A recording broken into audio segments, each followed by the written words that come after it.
الحمد لله وحده والصلاة والسلام على من لا نبي بعده أما بعد فأعوذ بالله من الشيطان الرجيم بسم الله الرحمن الرحيم إنما يخشى الله من عباده العلماء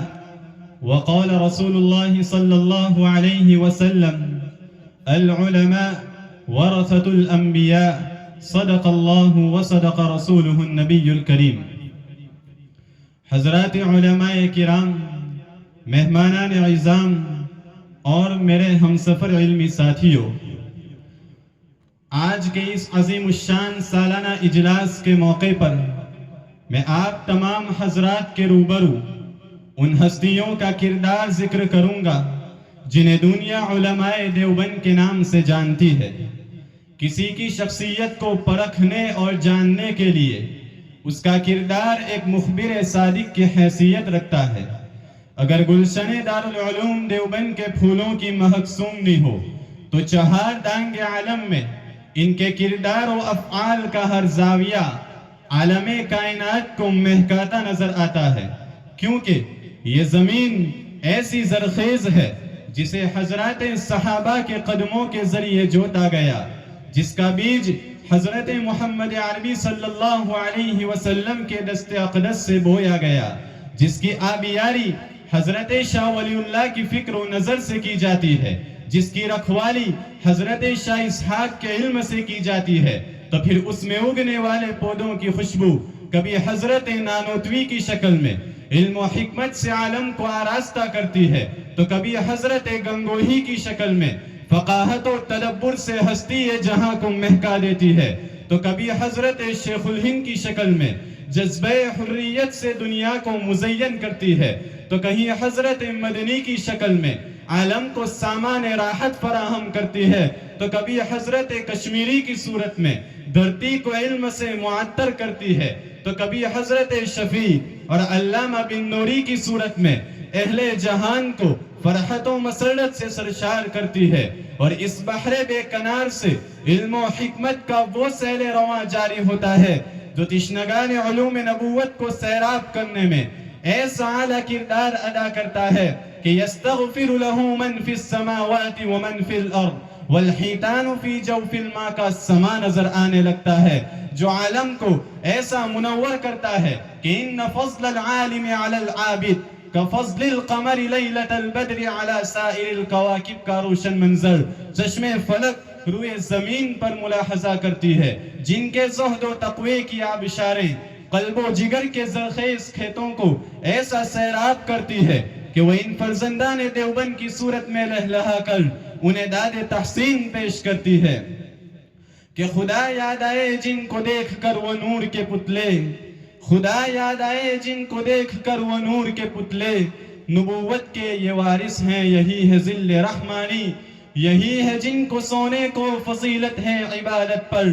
یہی ہے جن کے سونے کو فضیلت ہے عبادت پر، انہی کے اتقاء پر ناز کرتی ہے مسلمانی۔ معزز سامعین، دارالعلوم دیوبند کا کردار پوچھنا ہے تو دارالعلوم دیوبند کے در و دیوار سے پوچھئے جو فلولا نفر من كل فرقة منهم طائفة ليتفقهوا في الدين کا عملی مظاہرہ چشم بصیرت سے ملاحظہ کرتے ہیں۔ دیوبند کا کردار شاملی کے میدانوں سے پوچھئے جو یقاتلون فی سبیل اللہ فیقتلون ویقتلون کا عملی کردار فرزندان دیوبند کی صورت میں مشاہدہ کرتے ہیں۔ دیوبند کا کردار مالٹا کی جیلوں سے پوچھئے جو رب السجن احب الی کی سنت یوسفی کے احیاء کا ورق تاریخ بغور مطالعہ کرتی ہے۔ دیوبند کا کردار پوچھنا ہے تو گنبد خضرا کے سایوں سے پوچھئے جو نظر اللہ عبدا سمع مقالتی فحفظها ووعاها واداها کو حضرت مدنی کی شکل میں 18 سال تک ملاحظہ کرتے ہیں۔ دیوبند کا کردار پوچھنا ہے تو تھانہ بون کی ان خانقاہوں سے پوچھئے جو یتلو علیہم آیاتہ ویزکیہم ویعلمہم الکتاب والحکمہ کی وراثت نبوت کو اجاگر کرتی نظر آتی ہے۔ دیوبند کا کردار پوچھنا ہے تو ان مدارس میں وارثان علوم نبوت کے سامنے زانوے تلمس طے کرنے والے ان فرزندان دیوبند کو دیکھیے جو من خرج فی طلب العلم فہو فی سبیل اللہ حتی یرجع کے مرتبے سے فیضیاب ہوتے نظر آتے ہیں۔ دیوبند کا کردار پوچھنا ہے تو تحریک تحفظ ختم نبوت سے پوچھئے جو انا خاتم النبیین لا نبی بعدی کے تحفظ میں مگن نظر آتی ہے۔ دیوبند کا کردار پوچھنا ہے تو تحریک تحفظ ناموس صحابہ سے پوچھئے جو اذا ظہر الفتن والبدع وصبت اصحابی فلیظہر العالم علمہ کا فریضہ انجام دیتی نظر آتی ہے۔ معزز سامعین، کسی کے کردار کی شناخت اس کے اثر و رسوخ سے ہوا کرتی ہے۔ دارالعلوم دیوبند کے کردار کا اثر دیکھنا ہو تو تأمرون بالمعروف وتنہون عن المنکر کے عظیم فریضے سے سرشار ایمان امت کے محافظ بن کر نکلنے والے